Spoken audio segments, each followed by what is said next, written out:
Hey, thank you so much for clicking on this video. My name's Olivia and I'm a gender affirming voice teacher. And in this video, I'm going to talk all about beverages. I feel like with the voice, singing and speaking, there's all these sort of myths around what you definitely should never drink, what you should drink, honey and lemon and, you know, whatever, take a shot of olive oil or whatever people are always saying. There's a lot of myths around what is healthy for the voice and what's kind of a cure-all or a quick fix for when your voice doesn't feel good. So in this video, I'm going to break down some things that I think are not so good for your voice, some things that are great for your voice, and just talk about some of the effects of some of these things on the voice, and kind of debunk some of these myths. So without further ado, let's get started.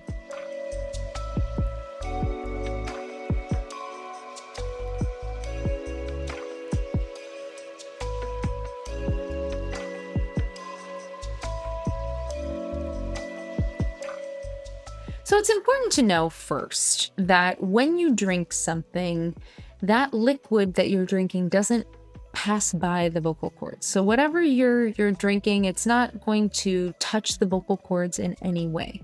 So when we say it's going to affect the voice, it's affecting the voice in other ways. So we talk about hydration being super important for the voice. So being hydrated. So that means being systemically hydrated, meaning there's plenty of water kind of going through your system, hydration going through your system. And then there's also surface level hydration. So we breathe in steam, like using a humidifier or a steamer, something like that. That's when that hydration is actually coming in and touching the vocal cords. So nothing we drink is going to do that same thing. Hydration is important for the vocal cords because basically our vocal cords are two little bands of tissue. And when they're dehydrated, when we have systemic dehydration happening, we grow some mucus in there. So you might notice yourself clearing your throat more when you're dehydrated. That's that mucus in there. So that mucus is kind of thick and makes it tougher for your vocal cords to vibrate. So that's why we really want to stay hydrated as a part of a healthy voice routine. So we know hydration's important. We know that nothing we drink is actually going to touch the vocal cords. So let's talk about some of the drinks that I would avoid. So first of all, alcohol. So alcohol is a diuretic. So whether you're drinking beer, wine, liquor, whatever you're drinking, it's all the same effect. So a diuretic basically takes the hydration, the water from your body. It makes you need to urinate more so that you're retaining less of that water inside of your body. So being a diuretic and drying you out, that means that you're going to have less of that systemic hydration to keep those vocal cords nice and hydrated, meaning you're not going to be developing that mucus in there. So it's going to be nice and easy for your vocal cords to vibrate together. So another thing with alcohol, it tends to be if you're going out and about, maybe have 2 or 3 drinks, or you're at a concert or you're in a loud bar, you're going to tend to push your voice a little bit more because you're a little less aware of how you're using your voice. So you could be a little bit more reckless, maybe, have a louder volume with your voice or be pushing in ways that kind of strain muscles. So that's also not a good thing, to sort of be so uninhibited that you might be yelling or, using your voice in a way that isn't ultimately healthy voice use. So having a glass of wine or a beer, if you like to do that every once in a while, is not like extremely detrimental to your voice. So basically the idea here is that you want to drink in moderation, make sure that you are hydrating, making sure if you have a glass of wine that you have a glass of water to kind of replace that.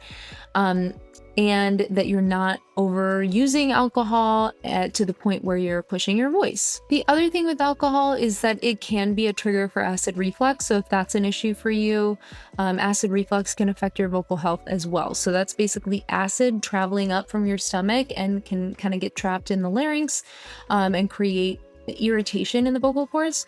So that's another factor with alcohol that you have to consider as well, if that's an issue for you. But like I said, it's not, the worst thing in the world to have a glass of wine if you like to have a glass of wine sometimes.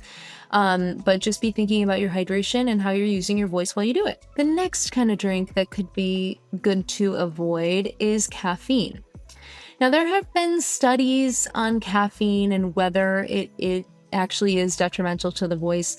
I don't think that there have been any studies that actually, prove that caffeine itself is bad for the voice. It's basically the same idea as the alcohol thing. Okay, so basically caffeine is a diuretic, whether you're drinking coffee, black teas, you're drinking soda, energy drinks, any of those things. It acts as a diuretic. So sodas and stuff, obviously, is going to have a lot of extra sugar and all that stuff, which, all of these things could also exacerbate acid reflux issues if that's an issue for you as well. I find, because I have been the kind of person who has had a lot of caffeine in my life, just drinking a pot of coffee a day, okay? Just getting through the day. And now at the moment, I'm not drinking any caffeine, and it really helps me with my mental health. It helps with my anxiety.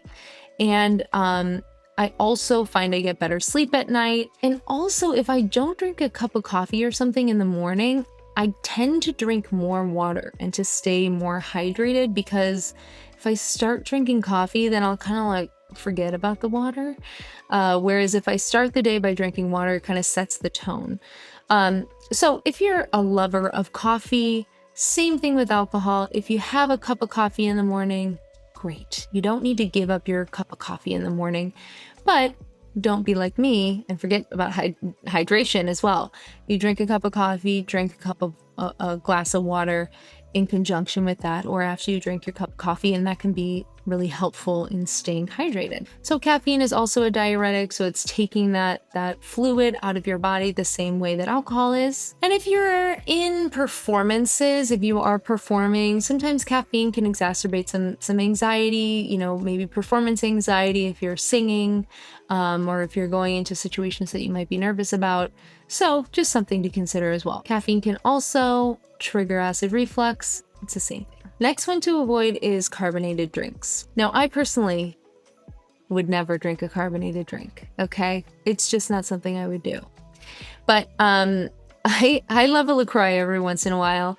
But for me, basically, the bubbles can create kind of like a full feeling that can cause, burping or like feeling full. If you're singing, for example, that could be, maybe detrimental. Maybe you can't breathe as much because you're kind of full of these bubbles, or maybe you're about to burp, that kind of stuff. But I love a fun beverage every once in a while, and, this one, I've got a beach plum one going, and honestly, recommend. I really like this flavor. So, all of these things, they're trade-offs. If you do have an issue with acid reflux, carbonated drinks, all of these things that I'm talking about are not great for them. But if you're managing your reflux, you can have one every once in a while. Next one is dairy. So drinking milk or drinking, a smoothie with yogurt in it or whatever. Some people say that eating dairy or drinking dairy can cause phlegm.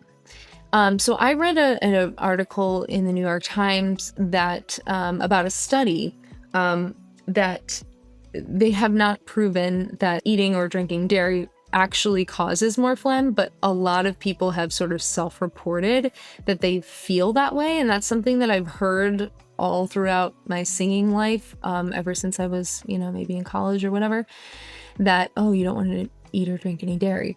So I think that a lot of people experience this phlegm. It hasn't been like scientifically like proven that you shouldn't, but everybody's a little bit different. So for me, maybe I don't, coffee is something that I need to avoid. Maybe for other people, carbonated drinks, maybe for other people, alcohol feels like it dries them out a lot. You have to pay attention to what your body's telling you and how your voice feels. So if you notice a change when you have a glass of milk, who's drinking a glass of milk these days? Maybe people are. If you are, I want to know. If you notice that you've got some extra phlegm, just stay away from it. that's all you got to do. If you're using your voice or singing, just stay away from the things that bother you. And the last drink is orange juice, or like citrus juices, fruit juices, grapefruit juice, all that stuff. This is mostly for people who struggle with acid reflux. So citrus can be a really big trigger for acid reflux. So if that's you, that's a great drink for you to avoid. If it doesn't bother you, it might be fine for you when you're singing. So finally, we get to the best drink. What is the best drink for the voice? I'm gonna guess you already know, okay? It's just water. Water's the best for your voice, really. Keeping your voice hydrated, as we've been talking about, is the most important thing. So drinking roughly 64 ounces of water is recommended for staying hydrated. Know that you do get hydration from eating fruits and vegetables, and even drinking a cup of coffee. You will get some water from drinking that cup of coffee, but you also get that diuretic effect. I think it's a good idea to just kind of shoot for 64-ish ounces of plain old water in a day, even if you're drinking other drinks, just to make sure that you are replacing some of that dehydration from the diuretics if you are partaking, and making sure that you stay hydrated. Hydration can come in a couple of forms. So it's the systemic hydration, where we're drinking water and that hydration is sort of passed throughout our system. And then we also have superficial hydration. So that means breathing in steam, using a humidifier, where these droplets of water are literally coming and touching the vocal cords when we breathe them in. So that's something that you could include in a part of a warm up or a part of a cool down, is incorporating some steam, whether that's taking a hot shower, whether that's boiling some water and putting a towel over your head, or using a steamer, or putting a humidifier on before you go to bed. Those are all great ways to stay hydrated. So beyond just drinking water, you can also drink herbal teas. So I drink a lot of herbal teas. So these are not teas exactly, they're herbal infusions. So things like, I drink like ginger tea, I really like. Chamomile, I like a lot. Lemon balm tea, I really like. Some people drink peppermint tea, but this can be another trigger for acid reflux. And then there's also a tea called Throat Coat. That's a brand name. Some people like that because it has slippery elm, licorice, and marshmallow root, which are, maybe help with your voice in some way. But yeah, basically any herbal tea that you like is great for the voice. So I hope this was helpful to you. I mean, there is no quick fix for the voice. Like I said, there's these I've heard things like drink a spoonful of honey and a spoonful of olive oil or whatever. I don't know. I don't think that there's any scientific proof for any of those things. I think we got the proof that water's the thing. But you have to just go based off of what feels good for you. So if taking a spoonful of honey or whatever you're doing over there works for you, keep doing what works for you. Pay attention to your body, pay attention to your voice, and see what feels good for you. Let me know if there is sort of a quick fix thing that you like that has helped you a lot. I'd love to hear from you. So write that down in the comments. Don't forget to check out the links down in the description. If you're interested in my new vocal feminization e-course, which will be out in October, you can click the link to sign up for the waitlist. I also have some group classes coming up, and of course, private lessons and practice groups. So if you're interested, click the link in the description and go check out my website. Thank you so much for watching. I hope you have a fabulous day, and I will look forward to seeing you in the next video.